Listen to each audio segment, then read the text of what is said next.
Hello and welcome to Where Are We? I'm your host, Corinne, and as always, I am somewhere. And today, the somewhere is Allerdale Park in Medina. And so I was actually taking the past month a native plant specialist course hosted by the Medina County Parks District. And it's part of their outreach programs to spread the knowledge of native and invasive plants. I work as a gardener, professional gardener, and I took the class to extend my knowledge of native plants, learning how to just use the field guide and making it in such a simple way that you can explain it to everybody. I think will be really beneficial to the clients in recommending native plants. Hearing all the stories from everybody else has been really, it's a really cool experience. I do plan on getting the certification for sure. This was my first class fall, and I was really excited to get into it. I just want to keep going for that. I'd really like to ultimately volunteer and just remove invasive species, because once you can identify them, there's like no thought into it. And you just, I don't know, it's like, I feel like I'm giving back. Like healing, putting the world back together. I learned that through the programs that you have like an invasive species in your yard, and there are programs where you remove the species and then provide you a native plant. I didn't know that existed. I don't think a lot of people do. And I think that just getting the word out, I thought that was super cool. If someone is interested in getting a replacement tree, let's say that they can remove it themselves, or they did have a contractor cut it down. I know that you have a limited amount of trees available. How would somebody get in contact with you to prove that they took one down, first of all, and second of all, that they need one to replace it? Yeah, so once they cut that tree down, or maybe their autumn olive or bush honeysuckle, they would take proof of them with their down tree, smiling, exciting that they have removed this invasive species. And then on our website, we have a photo submission form. They enter their name, where this tree was, and the photo, among some other information for us. And then I'll look over it and say, yep, that is a calorie pear, or that's a bush honeysuckle, or an autumn olive. And then I send them a message and say, hey, you qualify for a new native tree. Here's our list, which can be seen ahead of time on our website. And they pick the one they want. And in September, there's going to be a native plant festival at Owens Logger Nature Center. And they pick up the tree there. Restoring ecosystems is like one of my passions, and that's what I want to do. And I like bugs, so plant the plants, get the caterpillars, feed the birds, is my motto with that. So I feel like having the tools to restore the natural ecosystems and everything else will just fall in place is what goes on in my mind. And that's my passion.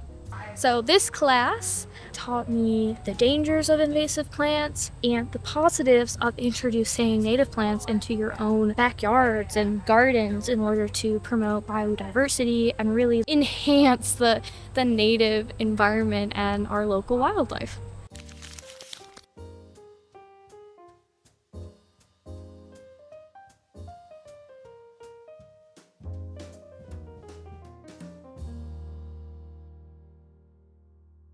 Today I'd like to talk about Medina Soil and Water's program called Make It Rain. It is a way to encourage people within the county to install a rain garden on their property.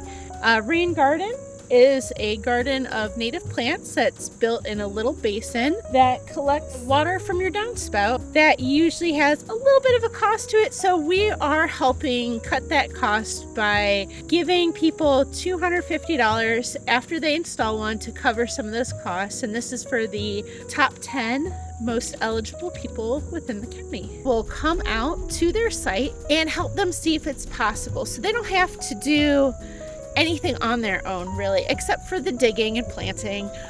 But if they have questions, they can call us up. We come back out. We want to make it as easy and successful as possible.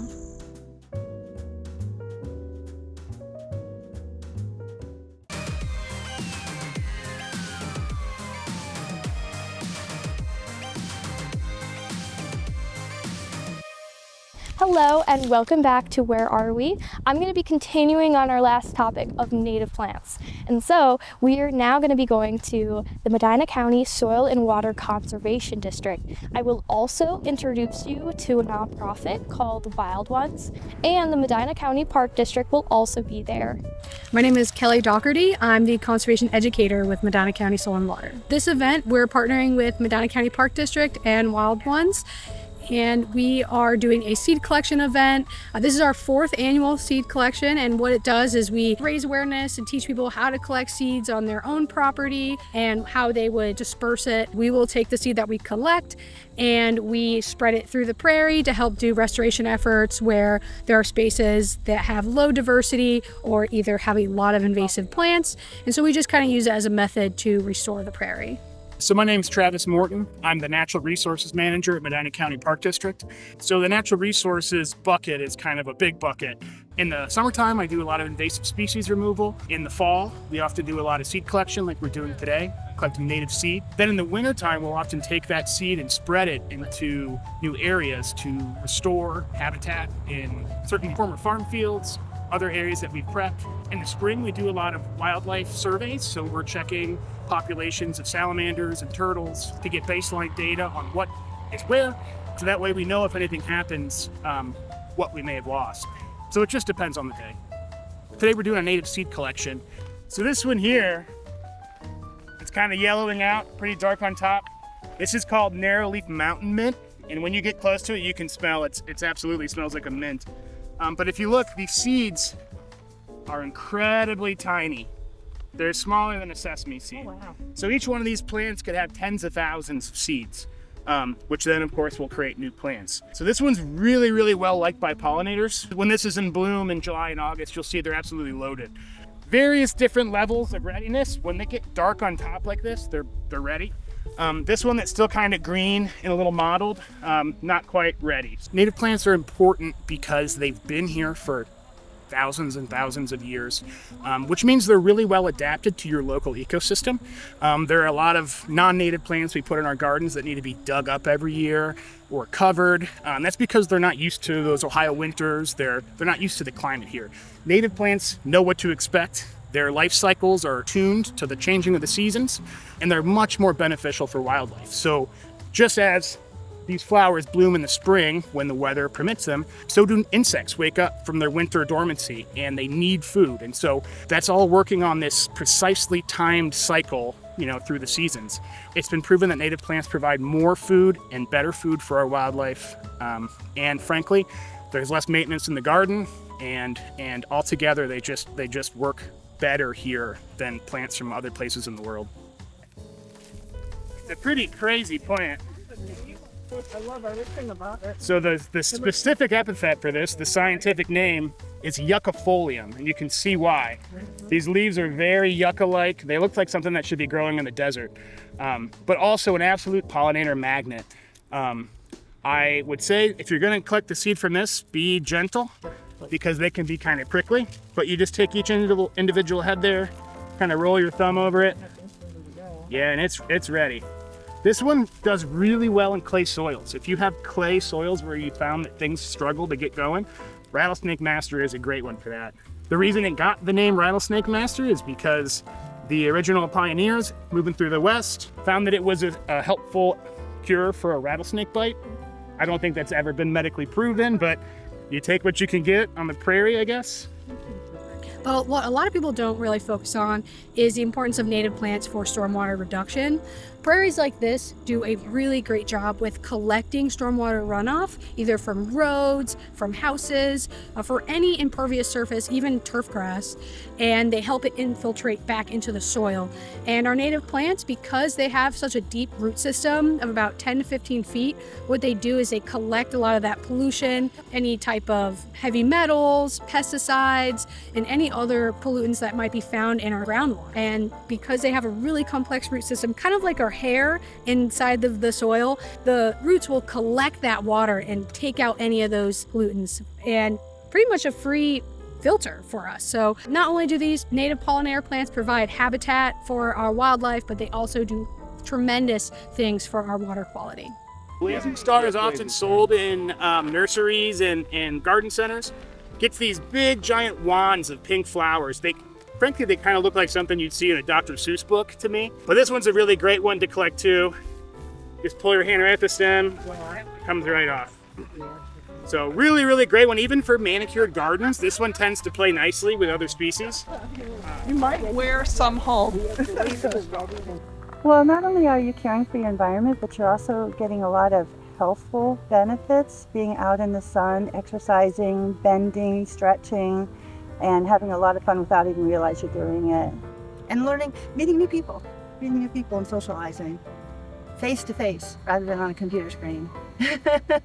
I just want people to know that native plants are the best options for supporting wildlife. You hear about save the pollinators, save the bees, save the butterflies, and we often feel lost on how to do that. Native plants is a great place to start and the best place to start.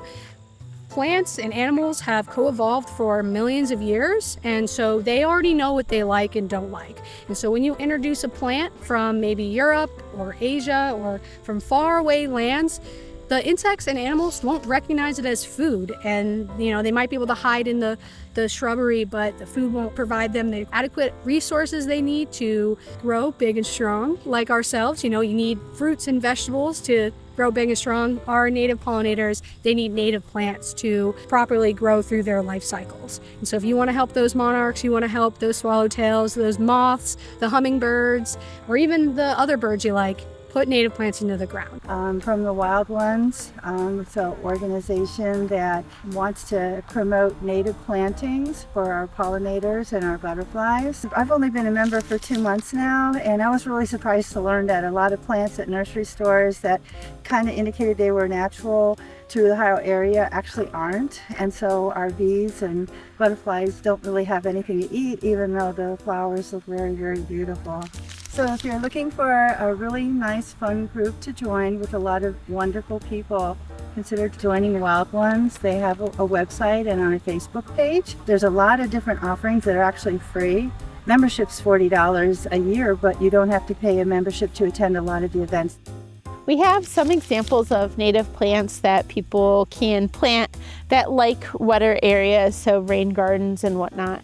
We have a swamp milkweed. We love promoting milkweed. Without it, we wouldn't have the monarch butterfly. So we also have a Joe Pye and a rose mallow that gets huge, beautiful flowers, and then cardinal flower, which loves being in wet areas. So it's great for rain gardens. It's great for our pollinators. Hummingbirds love it too.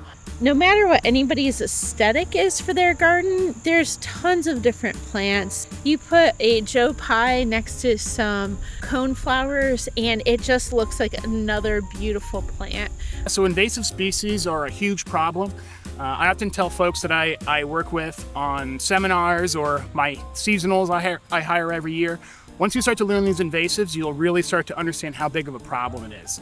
As you drive down the freeway, if you look to your left and to your right, not while you're driving, you'll often see big giant grass, 10, 20 feet tall. That's Phragmites. It's a non-native grass from Asia. It naturally grows in estuaries where there's brackish water with salt. And because we salt our roads, that creates a salinity problem in the ditches along the highway. And that Phragmites winds up being the only thing that can grow there. And of course, that spreads into natural areas and creates problems in other places.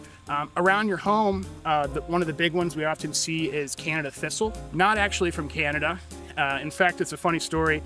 The early settlers of New England found that this thistle started popping up in their fields. And they figured it was from Canada because they'd bought their seed from French traders in French Canada. It had come over a long time ago from Asia.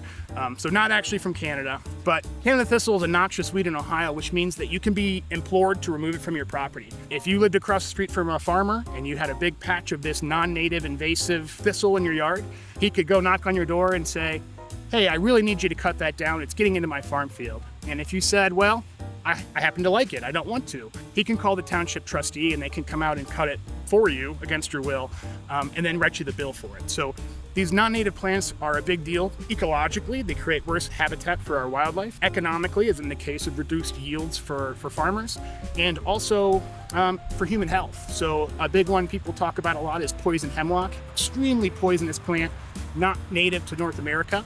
And so these invasive plants can have effects on pretty much everything to do with humans. So a lot of people don't know that Medina Soil and Water exists. Everyone says that we're Medina's best kept secret, but we don't want to be a secret. People are welcome to come by any day that we're here, which is Monday through Friday, 8 to 4:30. Or if they want to take a walk through our prairie and see what kind of wildlife they can see, they can come by anytime. They can give us a call if they live in Medina County for free. We can come out to your property, take a look at what you have, and I can help you pick what native plants might work on your property, what might not work well. If you want a more wild garden, what you can do. If you want something more manicured and tidy, native plants can fill that role as well.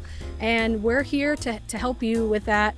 We have plenty of presentations as well for backyard conservation efforts. I invite you to attend. Our office will also assist in invasive species identification, how to remove it. We help with drainage concerns. So if you have flooding on your property, if you want to put in a pond, our office can also assist with that. If you live in the county, it is completely free to have these resources and education of coming out to your property to do a site visit. We do seed collection events like this. We do milkweed seed collection. We spread education on salt awareness as well, because salt is another large pollutant of our waterways. And so we provide a salt pledge. So if you want to learn how you can properly use salt in your driveway without harming our waterways, you can call us, take a salt pledge. But the first step is always calling our office, and we're happy to help you out. Thank you for watching. I hope that you consider planting native plants in your garden next year, and reach out to any of these organizations if you had any questions about native plants or invasive plants in your garden. Up next, I'm going to be talking to the Brunswick Parks and Rec Department about their Memorial Tree Program.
Right now, I'm in front of a new tree that we just got at Brunswick Area Television, and it is a Crimson Sunset Maple that was given to us by the Brunswick Parks and Rec. And today, I want to talk to you and tell you about a program that the Brunswick Rec Center offers, and that is the Memorial Tree Program. My name is Taylor Petkovsek, and I am the City of Brunswick Parks and Recreation Director. The former Parks and Recreation Director, he had had a memorial tree program, and after he left the city, it was something that I felt really drawn to continue and to try and grow bigger. And since then, we have planted 40 memorial trees.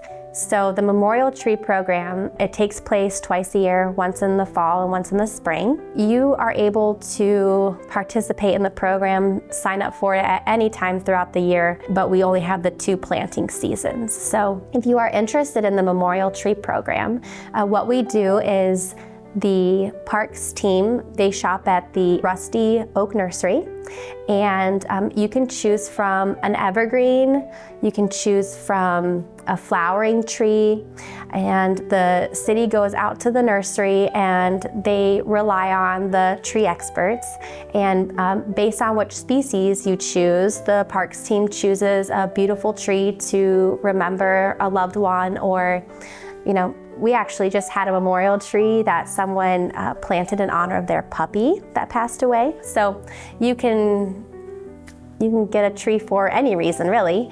But what we do is the Parks Department plants the tree, and then with that comes a memorial plaque. And you can put as much or as little as you'd like to on that. My husband passed away last year, and my brother and his wife and his sister-in-laws planted a tree for my husband in a park that was near to us, and I've been down there many a time to see the tree, and I decided that I wanted the tree next to his, because even though we couldn't grow old together, I want our trees to grow together and just have their branches meet for each other and just be together forever. I think this is a great program, and I think it is a wonderful way to memorialize somebody, and it's both a physical and spiritual thing, I think, to see for someone you love. We have a number of parks that have received trees. James Park, you can find a Christmas tree out there for a local family whose father passed away. We've got trees at Shenandoah, Nura Park, Hopkins, Pepperwood Park, Venus. They are all over the place. The community has really taken to the program, and they're choosing parks that are near and dear to them.